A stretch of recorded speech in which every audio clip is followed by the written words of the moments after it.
It was supposed to be a quiet Christmas. I'd planned to spend the day watching the football game reruns with a cold beer, heating up leftovers from the Christmas Eve potluck at the senior center. That was it. But my son Kyle had other plans. "Dad, come on. One Christmas together, like the old days," he'd said on the phone a week ago. "We'll all be there. Mom's hosting. Ashley's making roast. You always say you want to see your grandkids more." I should have trusted my gut and said no, but I didn't want to look bitter or cause problems. So I shaved, wore the same navy blue blazer I always pull out for family events, and showed up at my ex-wife's house at 11 a.m. sharp. Her house was in La Jolla, one of those clean, perfect neighborhoods where even the mailboxes looked like they had money. I parked 2 blocks away because the driveway was already packed. When I walked in, the place was buzzing. Decorations everywhere. Big Christmas tree by the bay window. Table loaded with food. Wine bottles everywhere. "Hey, Stephen," she said, giving me that polite half-hug she reserves for special occasions. "Glad you made it. Try the cranberry punch. It's non-alcoholic." I hated cranberry punch. Kyle came down the stairs in a red sweater that looked too expensive. His wife, Ashley, followed him holding their toddler on her hip and grinning like this was a Hallmark commercial. "Dad, Merry Christmas!"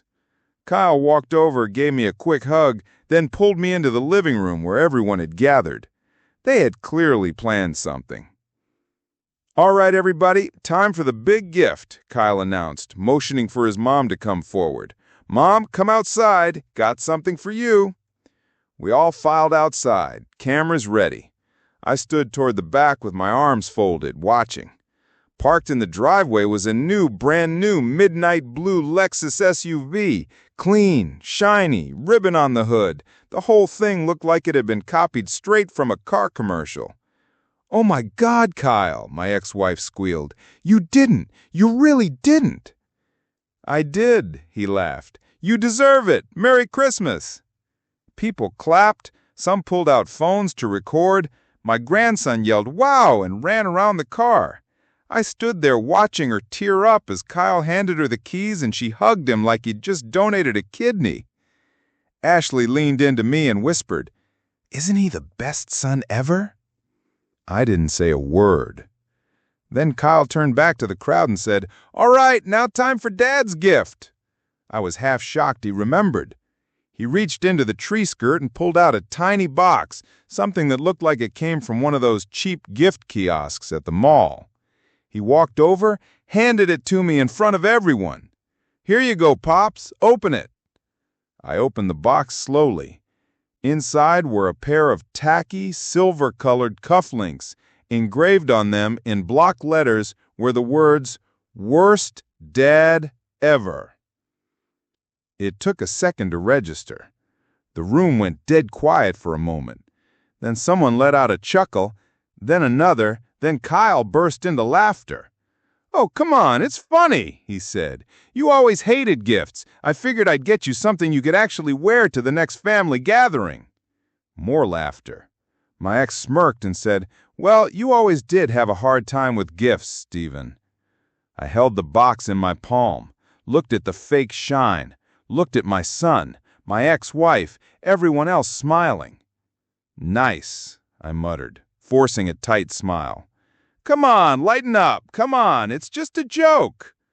I closed the box and put it in my pocket. 10 minutes later, I found Kyle by the kitchen island, sipping from a wine glass. "Got a minute?" I asked him. "Yeah, sure." We stepped out onto the back patio. "Was that really necessary?" "The cufflinks? You think that's funny? In front of everyone? While you gave your mom a car?" "Dad, it was a gag gift. You're always so serious. I just wanted to lighten the mood." I stared at him. "You've got money for a luxury SUV, but thought cufflinks that call me a bad father were appropriate?" He shrugged. "You weren't exactly Dad of the Year after the divorce. You kind of disappeared for a while." I felt my hands clench. I didn't disappear. I was working 2 jobs trying to keep up with child support and still make your college fund happen. He looked away. Look, can we not make this into a thing? It's Christmas. I didn't answer. I just nodded and walked back inside. By 1 p.m. I had enough. I slipped out before dessert, got into my car and drove home. No one followed me. No one called. When I got home, I went straight to my desk and opened the drawer where I kept my financial records. I found the mortgage paperwork, Kyle and Ashley's house. I'd co-signed it 3 years ago when the bank said Ashley's credit wasn't strong enough. Without my name, they wouldn't have qualified. I didn't think twice back then. That night, I called my lawyer. Angela, it's Stephen Miller. I need to talk about the house. I'm ready to remove myself as guarantor. She didn't ask why. She just said, come in this week, bring everything. Angela Reyes was one of those lawyers you didn't have to explain much to. She was 58, wore her gray hair short and sharp, and had a voice like a woman who had out-argued 1,000 angry ex-husbands in court. She used to represent my late wife when we were managing her estate, so I trusted her.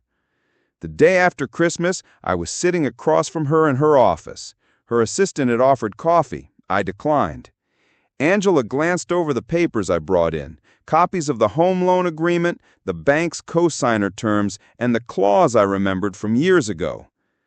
You know, pulling out as guarantor doesn't always work this cleanly, she said, flipping through. I read the clause, page 11, paragraph 4B. She raised an eyebrow. You highlighted it? I don't like surprises. She nodded, impressed. Well, technically, yes, you can request removal. You've met the minimum guarantee terms, and you've made no default payments on their behalf. But the bank's going to have to reassess Kyle and Ashley's financials. If they don't meet the current income or credit standards without you, the loan becomes unstable, could trigger a refinance or, in worst case, foreclosure. I didn't flinch. Let the bank do what they have to do. Angela paused and leaned forward. Stephen, are you sure? This isn't something you do just because your kid gave you a crappy Christmas gift. I looked her dead in the eye. It's not about the gift. It's about respect, and I'm done being treated like I don't matter. She nodded.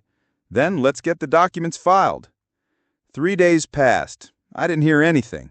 No one called. No apology. Nothing. Then on New Year's Eve at 3:14 p.m., my phone rang. Kyle. I let it ring twice before I picked up. Hello? Dad? Hey, quick question. Did you pull out as guarantor on the house? There it was. I did. You what? I filed the paperwork through my lawyer. It's done. There was silence on the other end. Then the panic kicked in. Why would you do that? Dad, what the hell? The bank called Ashley just now. They said our mortgage is being reevaluated. That sounds like their process. I don't control that. Jesus Christ, Dad, why would you screw us like this? I kept my voice level. You gave your mother a luxury car. You gave me cufflinks that said worst dad ever and then laughed about it with a room full of people. Come on, that was a joke. It wasn't even serious. It was serious enough to show me exactly where I stand in your life. That's not fair. No. What's not fair is putting my name on a $420,000 loan and then treating me like a running joke. I didn't pull out because of the cufflinks. I pulled out because I realized I was the only one taking anything seriously. He exhaled loudly on the phone. You don't understand what this could do. They said they might reprocess the loan under new terms. Our rate could jump. Ashley's hours got cut last quarter. We're not exactly rolling in cash right now. That's not my problem anymore. You can't do this, Dad. We'll lose the house. Maybe you should have thought about that before you tried to publicly humiliate me on Christmas morning. He was quiet again. Then he tried a softer tone. Look, I messed up, okay? I'm sorry, but we were just trying to have fun. Ashley thought it was funny. I didn't mean to upset you. I let that hang for a second. You didn't mean to upset me, but you had no problem laughing when I opened that box in front of your kids, in front of your mom, like I was a joke. Well, the joke is over.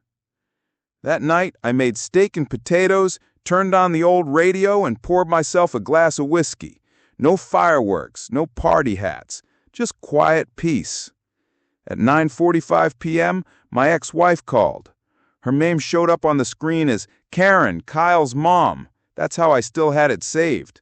I picked up. "Stephen," she said without as much as a greeting, "did you really pull out of the mortgage?" "I did." "Why? I'm not obligated to explain myself to you." She sighed. "You're seriously doing this? To your own son? Right after the holidays?" "Karen, don't make this about timing. You stood there while he humiliated me in front of the whole family." "I thought it was just a joke. Everyone was laughing."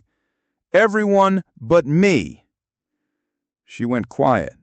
Then, "You know he's not in a good place financially, right?" "I do now. And yet, he bought you a Lexus." Her voice got sharp. "Why are you being petty?" "I'm not being petty. I'm being done. There's a difference. You're going to put your son and his family out on the street over a pair of cufflinks?" "No," I said. "I'm going to let the consequences of his choices unfold, same way he lets mine." She let out a bitter laugh. "You really haven't changed." "You're right. I'm still the guy who pays bills on time, who co-signs on mortgages, who shows up when asked. But now I'm the guy who's done being taken for granted." She didn't say goodbye, just hung up. On January 2nd, Angela called. "The bank has officially started reevaluation. They've sent Kyle and Ashley a new document request. Updated income, updated assets. They don't meet the new threshold without you." "What does that mean?" "It means they either refinance under worse terms or they get 30 days to vacate." That night, Kyle showed up at my apartment. He didn't knock, just banged on the door like a madman. I opened the door slowly. He stood there, winded, angry, eyes red. "You're going to ruin us." "No," I said. "You did that the day you decided your father was a punchline." He tried to push past me, but I stepped in the doorway. "Back up."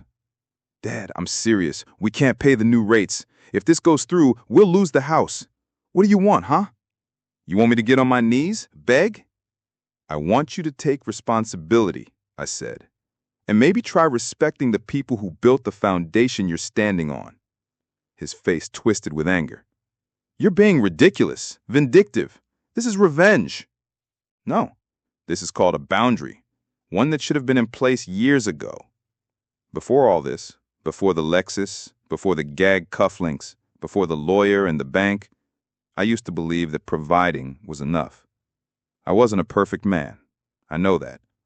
But I was steady, dependable. I showed up to life even when I didn't feel like it. That had to count for something, or so I thought. The divorce happened in 1998. Kyle was 17 when my mom and I split. It wasn't a loud, violent breakup. No cheating, no scandal. Just two people who were done pretending to like each other. Karen had been saying it for years. "You're like a ghost in this house, Stephen. You go to work, come home, eat, sleep, repeat." She wasn't wrong. I was a foreman for a concrete company, and then picked up a weekend shift driving forklifts for a logistics warehouse just to cover the rising bills. I wasn't exactly the type to come home with flowers and long stories about my day. I left the house in the dark and came back in the dark. I didn't know how to be soft. I knew how to make sure the light stayed on. Karen told me she wanted the house in full custody. I didn't fight it. She was a good mom. I figured Kyle would be better off in a stable place. The court ordered me to pay $1,700 a month in child support. I never missed a payment. Not once. Even when I was behind on my own rent. I remember Kyle's high school graduation. I wasn't there. I had taken a job doing night security at a car lot, working 12-hour shifts. I begged the manager to let me off for Kyle's ceremony. He said no. Said if I didn't show up, not to come back at all. I chose the job. Because rent was due. And Kyle's first semester at UC Davis was around the corner. I wanted to cover his books and first housing deposit. I wired $3,000 to Karen that week. No one said thank you. Kyle never mentioned it. But years later, during a heated argument, he threw it at me. "You didn't even come to my graduation. I scanned that crowd over and over and never saw you." I tried to stay involved, sent money every month like clockwork, sent him a new laptop his sophomore year when his old one crashed, gave Karen an extra $800 one Christmas so Kyle could go on some study abroad thing in Spain. I still have the receipts, but I wasn't there. I wasn't the dad who made surprise visits to campus or took him out to dinner after finals. I didn't fly in for his birthday. I was working, always working. And by then we didn't talk much. He'd pick up the phone when I called, but the conversations were short, stiff. "How's school?" "Fine." "Need anything?" "Nope." "All right, call me if you do." That was the rhythm. He was 29 when he called me about buying a house with Ashley. Said the bank wouldn't approve the mortgage without a cosigner. Said he didn't want to ask his mom because she was still paying off her second husband's medical bills. "Dad, I wouldn't ask if I had another option. I swear I'll make the payments. You won't have to worry about anything." I didn't hesitate. I walked into my bank the next morning and signed the papers. $420,000 mortgage. My name, my credit, my reputation. I told myself, this is what fathers are for. I get it now. Kyle probably sees a dad who wrote checks but never showed up, a dad who was too tired to come to his football games, too distracted to remember birthdays, too practical to say I love you unprompted. He sees me as the cold guy in the back row. But here's what he doesn't see. The hours I worked while limping on a torn ACL to avoid taking unpaid time off. The second jobs I took so he didn't have to take student loans.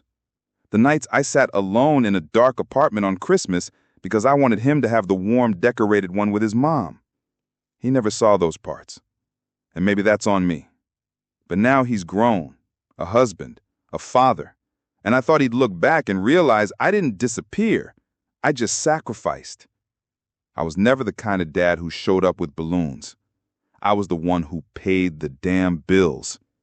Now here we are. He sees me as the worst dad ever and doesn't even blink before engraving it into a pair of cufflinks and gifting it with a smirk. I don't need him to call me a hero, but I'll be damned if I let him treat me like I was worthless. It had been just over a week since I pulled my name from Kyle and Ashley's mortgage. I didn't hear from Kyle after his doorstep outburst. Not a text, not an apology, nothing. But I knew it wasn't over. Angela called me first. "Stephen," she said, calm but direct, "the bank has officially denied the updated loan without your guarantee." "What happens now?" "They've issued a 30-day notification for refinancing or vacating. If they don't restructure the mortgage with a new qualified guarantor or show sufficient financial stability, they'll trigger foreclosure." "Does Kyle know yet?" From the sound of his attorney's voicemail, I'd say yes. I was in the middle of repotting some herbs on my small patio when I heard banging at the door. It wasn't a knock, it was full-on, furious pounding.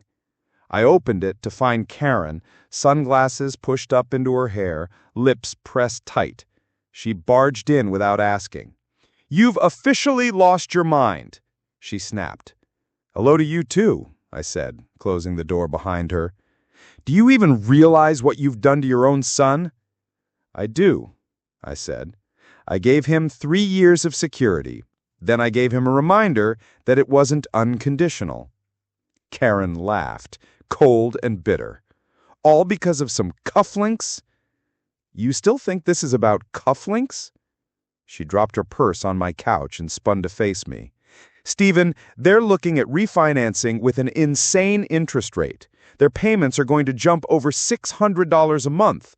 Ashley might have to quit school. The kids are going to lose their home." I stayed quiet. Karen stepped closer. "You're punishing all of them. For what? A joke?" I stared at her. "Do you remember what you said that day when Kyle handed me that box and everyone laughed?" She hesitated. "You said, 'It's kind of perfect.' You stood there and agreed. You laughed, Karen.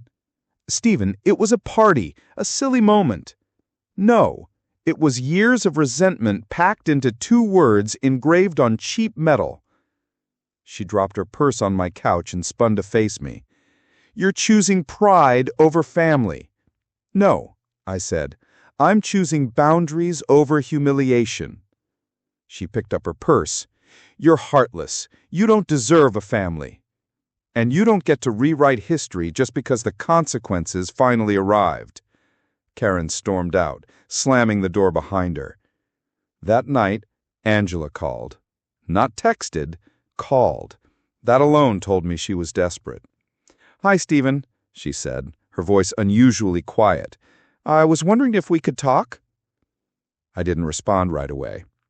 I know Kyle upset you, and I know the gift was poorly thought out. That's putting it mildly. I'm not going to defend it, she said quickly, but can we meet? Just talk, please? I thought about it, then agreed to meet her at a diner near the freeway, neutral ground.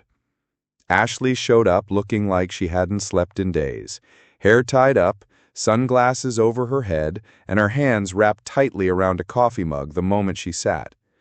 I don't even know how to begin, she said. Everything is upside down. You and Kyle still working? I'm working part-time. My graduate program suspended my funding. Kyle's still at the agency, but his commission's down. We were already struggling before this. And now you're drowning. She looked at me, surprised by my bluntness, then nodded. We're trying to refinance, but no one's willing to back us. Karen's not eligible. Her credit's a mess. So now I'm supposed to step back in? She shook her head. No, I mean, yes, it'd be amazing if you did, but I didn't ask to talk so I could pressure you. Then why? Because I need you to understand something. Kyle doesn't show it, but your absence when he was younger, it hurt him. I was working, Ashley. I know, she said quickly. I believe you, and I respect what you did, but he didn't understand it as a kid.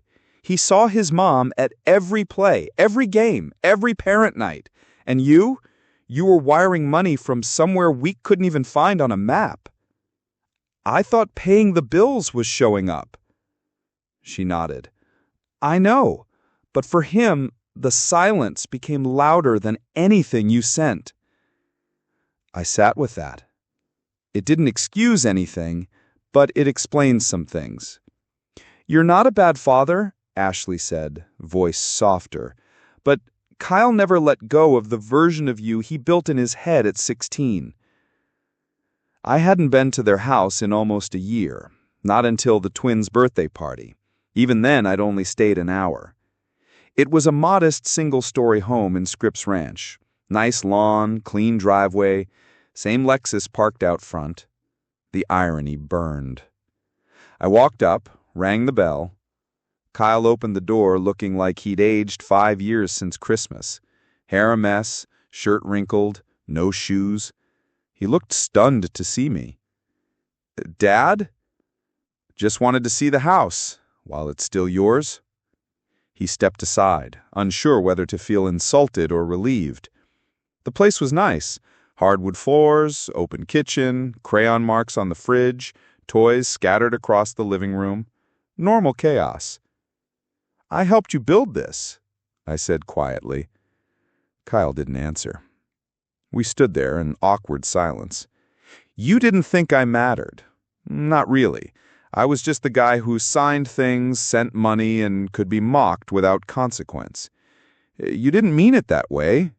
You never do. But intentions don't erase results. I walked toward the door.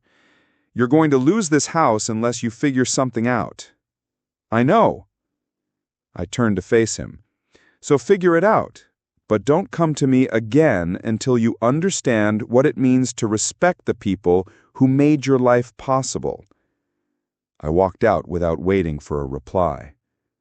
I was back home when Angela rang. I just got word from the bank's legal division. They're preparing a formal foreclosure notice unless Kyle and Ashley restructure within the next 10 days. Are they likely to do? Not unless they find a cosigner or cough up $35,000 in reserve funding. I leaned back in my chair and exhaled. Stephen, this doesn't have to be your problem anymore, but I have to ask, do you want to give them another chance? I stared out the window. The sunset was pretty that evening, a thin orange strip across the sky, almost too peaceful for the chaos brewing behind the scenes. No, I gave them a roof. They gave me a joke. That's the trade they chose. 5 days before the foreclosure deadline, Kyle called again. I let it go to voicemail.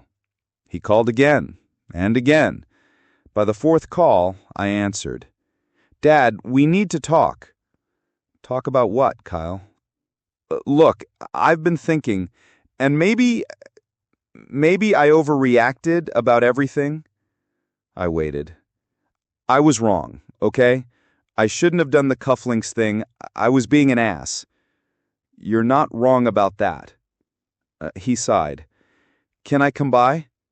Why? Because I need you to show me something. Please? I considered it, then agreed. Tomorrow, noon. Don't be late. Kyle showed up right on time. Shaved, clean shirt, holding a photo album. I watched from my recliner as he flipped it open on my coffee table. What's this? I asked. Pictures, he said. From when I was a kid. Mom gave them to me last night. I thought maybe we could go through them together. I raised an eyebrow. Kyle, you haven't looked at a photo album with me since you were 10. I know, but I want to understand where things went wrong. You sure this isn't part of some plan to soften me up? He looked up. It's not a plan. I'm trying to talk to my dad, the guy I barely knew growing up. There it was, that old wound again. Kyle, I didn't miss your childhood because I didn't care. I missed it because I was trying to keep you fed and educated. I know, but I didn't understand that as a kid.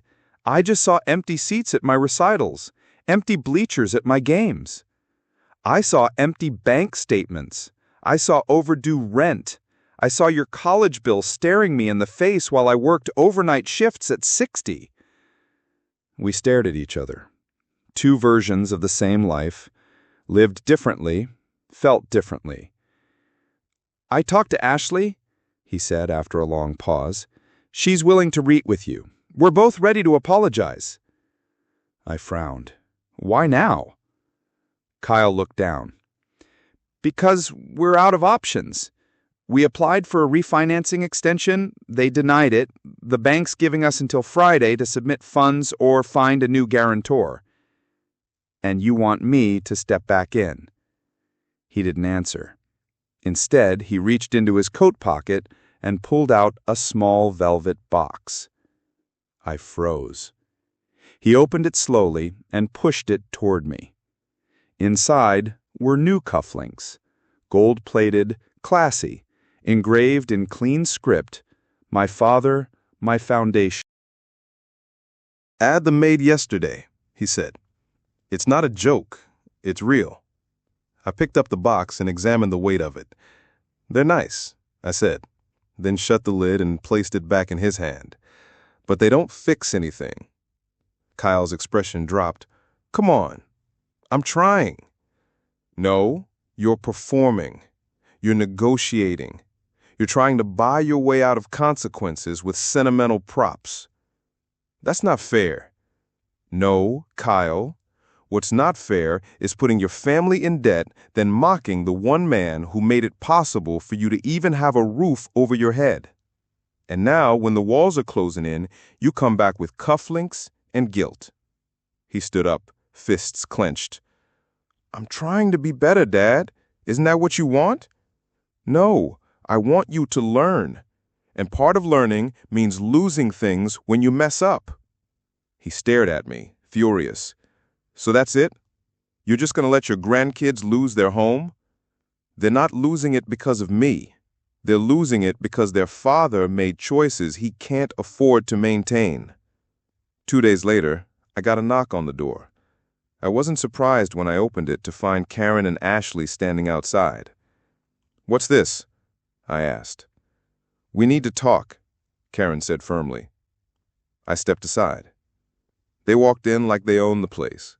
Ashley held her phone in her hand, and Karen went straight for the kitchen like she was inspecting for dust. "Stephen, we're not going to keep begging. We just want to lay everything out." I crossed my arms. "Go ahead." Ashley stepped forward. "If the foreclosure goes through, we'll lose the house, our credit, and probably the school placement for the twins." Karen added, "Do you really want your grandkids living in a rental across town, pulled out of their school, losing stability?" I looked at her. "You mean the stability I paid for?" Ashley jumped in. "Stephen, I'm sorry. I mean that. I should have spoken up at Christmas. I should have told Kyle to stop. But he's my husband. I was trying to keep the peace." I nodded. "And now you're trying to keep the house. Is that so wrong?" she asked. "No, it's not wrong, but it's not my responsibility anymore." Karen scoffed loudly. "God, you love being the martyr, don't you?" I turned to her. "No. I spent 30 years being the invisible worker behind your happy little front. Now, I just want peace. If you call that martyrdom, fine." She walked to the door. "You'll regret this, Stephen." "I already regret giving people like you access to my name." That night, I wrote a letter. Not an email, not a text, a letter. I mailed one copy to Kyle, one to the bank, one to Angela. It stated in plain English that I would not be resuming any financial responsibility, that I had no further interest in the property, that I would pursue legal action if any harassment continued. I ended the letter with one line: "You can't spit on the foundation and still expect the house to stand." 12 days after I mailed that letter, I heard nothing. No calls, no texts, just silence. Until one afternoon around 5 p.m., I heard a knock on the door. Not frantic this time, just steady. I opened it, and there he was. Kyle. He looked different, not in clothes or hair, in the eyes, like he had finally hit the bottom of whatever pit he'd been sliding into. "Can I come in?" he asked. I hesitated, then stepped aside. He walked in quietly and sat down on the edge of the recliner like someone visiting a hospital room. "Did you hear from the bank?" I asked. He nodded slowly. "Yeah. They gave us one more week, but they've already started prepping the paperwork. Are you looking for somewhere else to live?"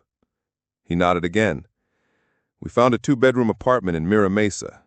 Not ideal, but it'll do for now." I sat across from him. Silence. Then he broke. "I'm sorry, Dad. I mean that. I've been a selfish bastard." I said nothing. Kyle looked at the floor. "You always paid, every damn time. College, housing, medical bills. Even when I didn't ask, the money was just there. I guess I got used to it. Forgot it was a choice. Forgot you were a person." "You didn't forget," I said quietly. "You just didn't care until the pipeline dried up." He nodded. "That's fair." And then he looked at me, really looked at me. "I thought you didn't love me growing up. You never said it. You never showed up. Mom said you were too cold, too distant. I believed her." I leaned forward. "And what do you believe now?" He took a breath. "Now, I think you loved me the only way you knew it. Through work, through sacrifice, through doing things no one applauded." I stared at him for a long moment. I would have shown up more if I thought it would have been enough. But every time I got close, I felt like I didn't belong anymore. Like I was the guy who'd already failed. "You didn't fail me, Dad. I didn't know how to see you clearly." He blinked, eyes red. "The cufflinks? That wasn't just a joke. It was me holding on to every grudge I hadn't let go of. And I see now how small it made me." I swallowed hard. "You embarrassed me, Kyle. Not just with the words, but with how casually you dismissed everything I gave. You made me feel invisible. I know. And now that things are hard, you suddenly remember who I am. Yeah.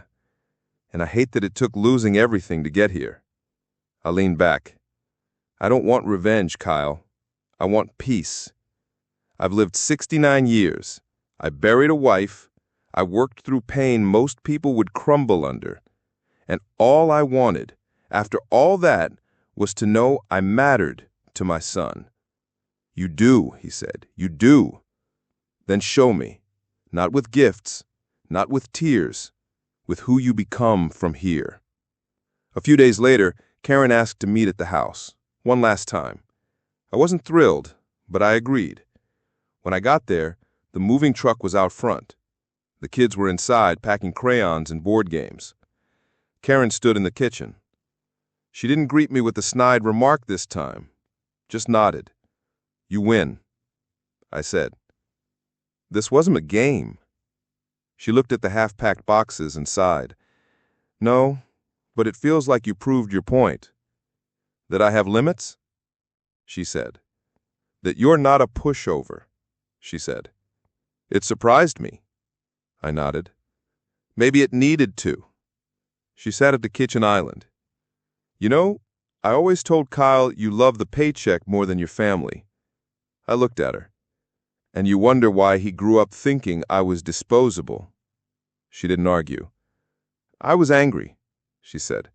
After the divorce, I wanted to be the hero. I painted you as absent because it made me feel more important. I nodded, again, slowly. I wasn't perfect, she added, but I see now you were never trying to escape us. You were just trying to make things work. Thank you, I said. That's all I ever wanted someone to say. She stood up, then walked toward the door. Before she stepped out, she turned back and said, For what it's worth, you raised a man who finally sees you, even if it took longer than it should have. 2 months later, and Kyle and Ashley had settled into their apartment. Smaller, yes, but warmer in a strange way. Kyle calls now. Not for money, for conversation. We talk about football, life. Sometimes he asks for advice, not about loans or real estate, but how to apologize, how to set boundaries, how to be a better father to his own kids. And one day, out of nowhere, he said it. Dad, I get it now. The silence wasn't absence. It was noise drowned out by responsibility. I didn't say much, just smiled. Because sometimes you don't need a grand gesture. Sometimes the best gift is finally being understood.